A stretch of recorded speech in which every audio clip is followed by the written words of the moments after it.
I just want to remind you that I added a list of films that are potential recommended choices for the final project. We're going to talk more and more about the final project during the coming weeks. Last Tuesday, I showed you the titles. Last night, I added links so that before you pick a film, you can read the plot, know a little more about it through a simple Wikipedia entry. Not to mention that, of course, you find plenty of websites with excellent analysis for each of these films. I added links to Amazon Prime whenever possible, because that's a common, popular platform. But every time I also added a link to the justwatch.com page that provides you with additional options. Although I might have to stop using justwatch.com because it seems that their API fishing out information from Amazon is not working. Even when the film is on Amazon, sometimes justwatch.com doesn't provide a link to the film on Amazon, let alone the price for it. The films are not necessarily a copycat of everything we showed in class or everything we're going to see in class. The important thing for the project is that you use the framework of the class, the general ideas and themes that we identify through our discussion of texts and films, and try to do a selective reading and analysis of one of those films. It's not supposed to be a film review. It's not primarily a cinema studies essay. It's primarily a cultural studies essay, but since the material is film scenes, film characters, try first and foremost to identify sequences, visual elements, visual patterns, and then the behavior of the characters, the lines uttered by the characters, to build your discussion of themes that are somewhat aligned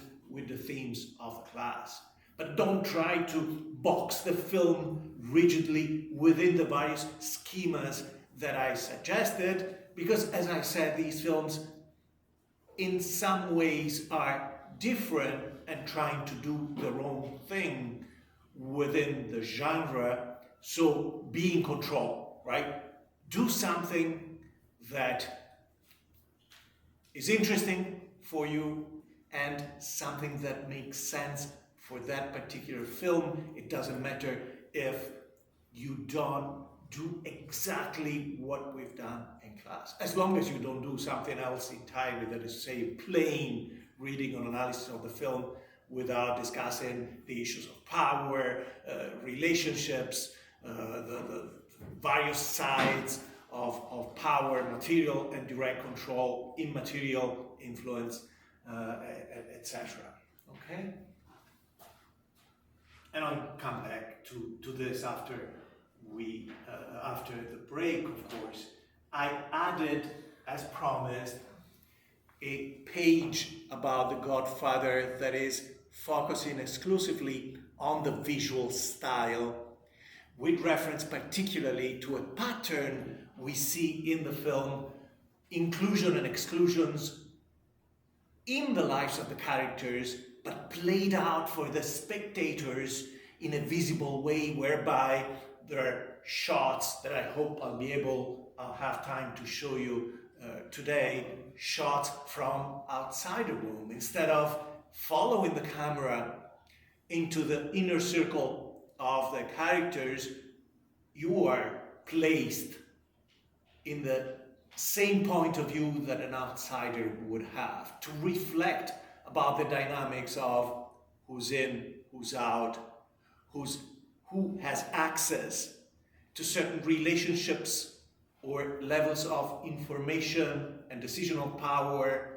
and who's left out, and on the side of the family, who's closer to the leader of the family, Don Vito, later on Michael, the separation and distance between husband and wife created by the necessary separation between the crime family business and the blood family affairs, right? I've added links. A lot of this is based on external sources, so you can expand if you are curious, and I organized it the best I could so that I can use the time to show you the specific frames, and I've collected frames from 12 scenes, way too many. I'll show you some to show you this pattern, and again, once you see it, then you'll be able to, once you become aware of that, you'll be able to see it more clearly yourself. Of course, I'm planning to show you one or two scenes that I prepped already in here, but the first thing I want to do is the continuation and completion of the class activity that we initiated on Tuesday when I showed you the initial sequence from the requests that Don Vito is receiving on the day of the wedding to before the scene when Tom Hagen lands in Los Angeles to take care of Johnny Fontaine's problem and to follow up on his request. And my instructions were, look at the sequence, keep in mind the novel, keep in mind the frames that you find in the PDFs that are linked online, so that you can focus on whatever the visuals, the background, the mise-en-scène in general, the movements of the characters, their demeanor, the frame, the way the shot is framed by the camera. Use these elements to unpack what external elements, external to the story in terms of lines and actions, is telling us about this family, about the theme of power, about themes such as separation, in and out, inclusion and exclusion, etc. So you should tell me whether you need more time to complete that, or we can go on and proceed with the sharing of some of your findings and perhaps questions, discussions, etc. So do you need more time to complete the work that you started? Okay, so 5-10 minutes, is that right? Because again, it's a class activity. You don't need, and it's a long sequence. I gave you a long sequence so that you would have more options to pick and work with, but you don't have to provide an exhaustive analysis of that.